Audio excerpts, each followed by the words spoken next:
Hey guys, welcome to my guide for Endsinger Extreme. Before we begin, let's go over the primary mechanics for this fight. For some mechanics in the fight, there will be a small Endsinger head in the middle. This head will be pointing in a certain direction and do 180-degree cleaves in that direction at the end of that mechanic. And for some mechanics, we will have planets colliding. Now, if these planets are red, they explode where they collide and deal massive damage to most of the arena.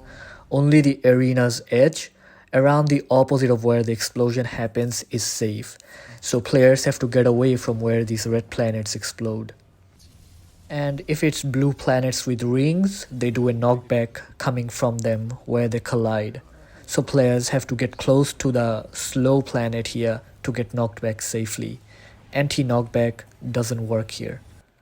For waymarks, we put letters on all cardinals and numbers on all intercardinals. Now let's start the fight. First thing we'll see is a raid wide. After the raid wide, Endsinger will do her first planet mechanic. She'll either summon red planets or blue planets with rings outside the arena. These planets spawn opposite of each other. If one planet spawns north, the other one will spawn south. The slow-moving one travels 90 degrees and the fast-moving one travels 270 degrees before they come into contact. And these planets always spin clockwise. As we mentioned, red planets explode, so we have to move away from the slow one. And the blue planets do a knockback, so we have to get close to the slow one and get knocked back. Endsinger's head will also spawn in the middle, pointing in a certain direction. 180 degrees in that direction will be unsafe. Here, Endsinger spawns red planets on northwest and southeast. To resolve the mechanic, we first see where the head in the middle is facing.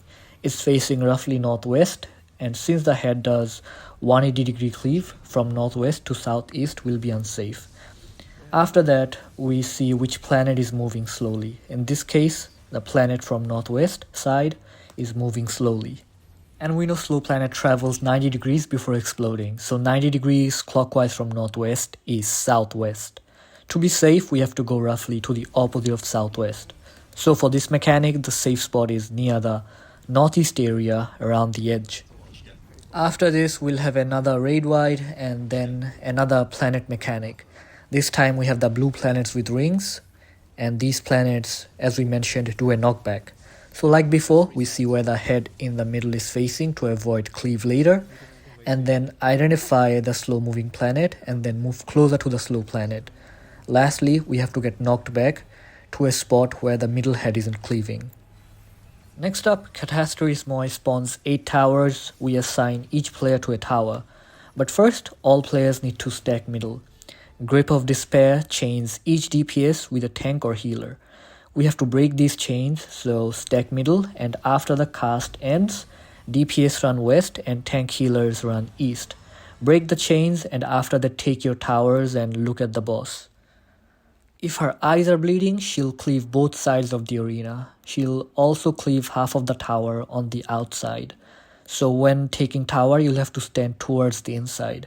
And if her mouth is glowing, she'll cleave the middle. So half of the tower towards the middle will be unsafe. And you'll have to stand towards the outer half of the tower to be safe. Next up, Talos is just another raid wide, and after that is Hubris, which is a double tank buster. Tanks need to be first and second in aggro threat for this mechanic. And then we have just another raid wide.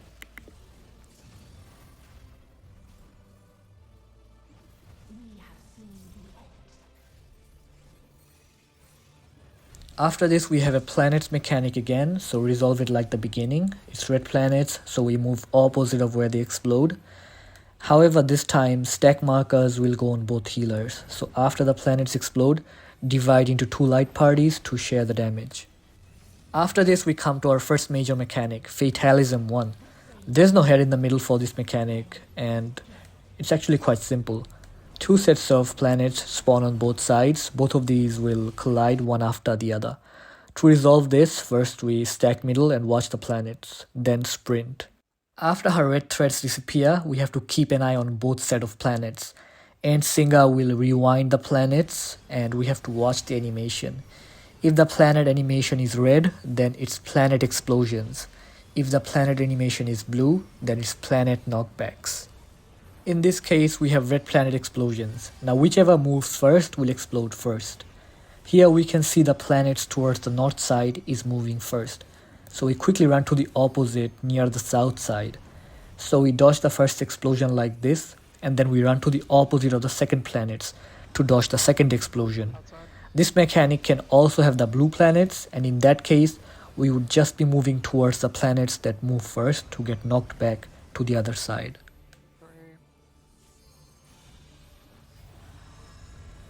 After this mechanic, the boss will cast Elenkos, which is where her eyes bleed or her mouth glows. If the eyes are bleeding, then middle is safe. If the mouth is glowing, then sides are safe.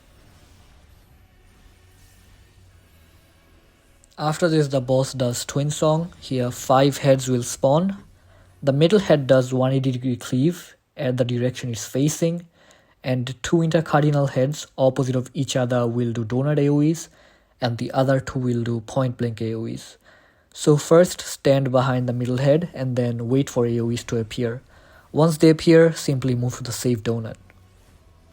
Now here's something we have to do. We have to remember where the donuts spawn. Safe spot here is at 1 and donuts are at 1 and 3. And then this happens 3 times and the heads simply rotate clockwise 90 degrees. Second time donuts are at 2 and 4. Third time or the last donuts are at 1 and 3. That is easy.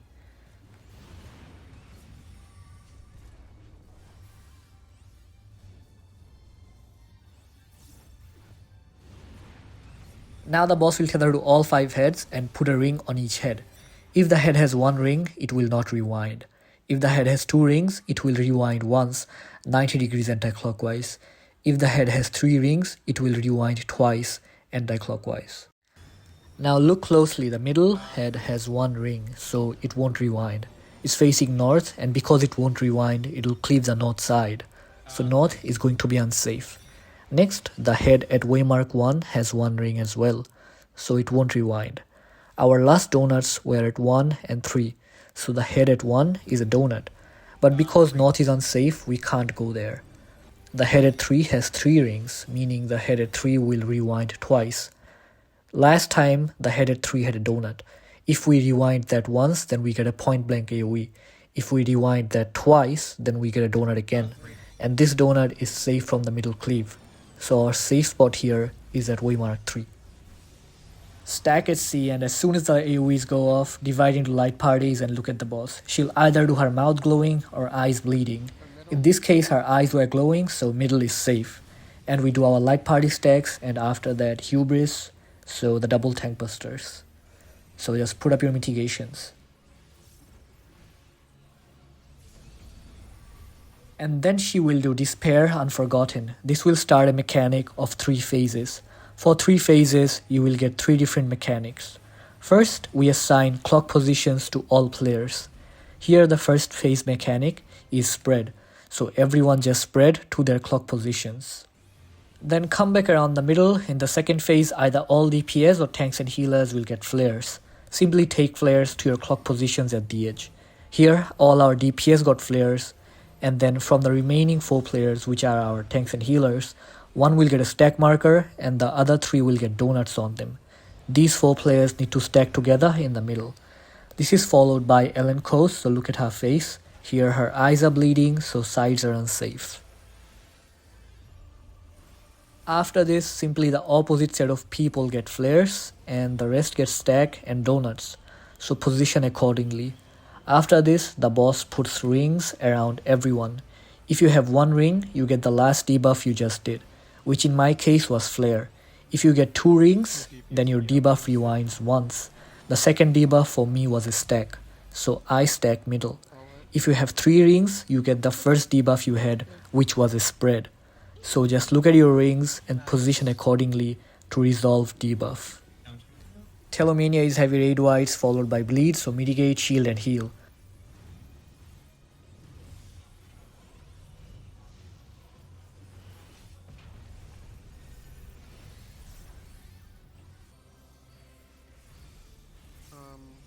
After this, boss will cast Endsong Zephoria.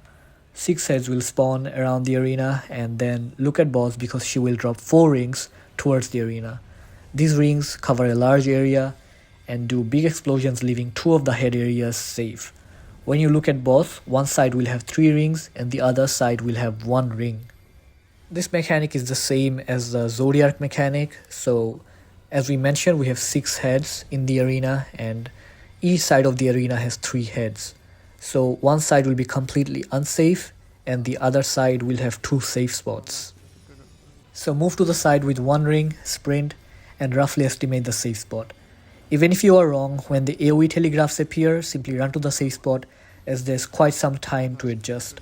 After this, the heads that get caught in the explosion will fire rings. Find which head is not getting hit by any of the rings and move to that head. And then repeat this 1 more time. And then the boss will do Elenkos, so middle or sides will be unsafe depending on her face. And then it's the raid wide and the double tank busters. After the double tank busters, we'll have another heavy raid wide.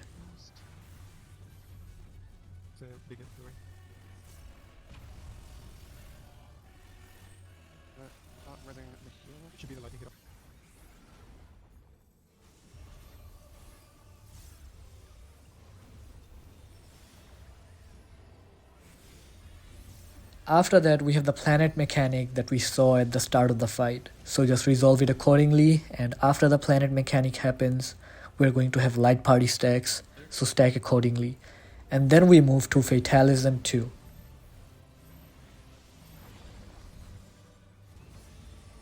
Now this will take some practice. First you will spawn 2 sets of planets, red or blue planets like Fatalism 1.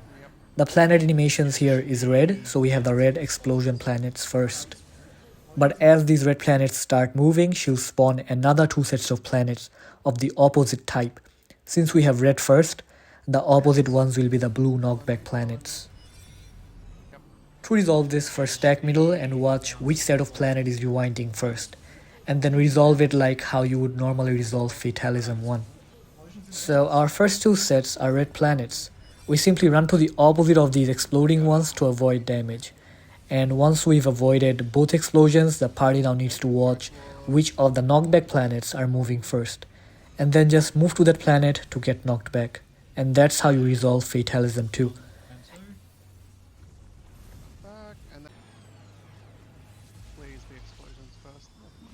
You can have knockback planets first and explosion planets second.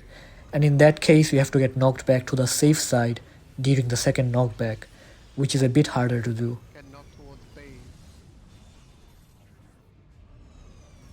After Fatalism 2, there will be towers. Just take your towers, there won't be any tethers this time. After the towers, there will be heavy raid wide and bleed. So, shield and heal. And now you've seen all the mechanics in this fight. The rest of the fight is just a repeat of all the previous mechanics. There won't be any changes. The DPS check in this fight is really easy, but you still want to kill her fast because before Enrage, we have another Fatalism 2. I just don't like that mechanic and chances are it will wipe your party. So yeah, now we are just in a repeat of mechanics, and as long as you're able to execute the mechanics you've already seen, you will be fine. So just burn this boss down and get those totems. She does drop 2 totems, so that's good. It took us 3 hours to kill it blind, and the party was created on Party Finder. Some people left in between as well. But my teammates were amazing, and I'd like to thank everyone. Good luck to you on clearing the fight as well. If the content helped you out, do consider subscribing. I also work on ultimate guides and general content that might help you out. So thank you, and I'll see you in the next video. Yes. That was pretty far off, Enrage. Isn't it fatalism Yes. and then enrage? Yeah, it's Fatalism and then the Enrage Fatalism. True. So we had like. But the first planet didn't even start of the 4. Lance's arm, eh?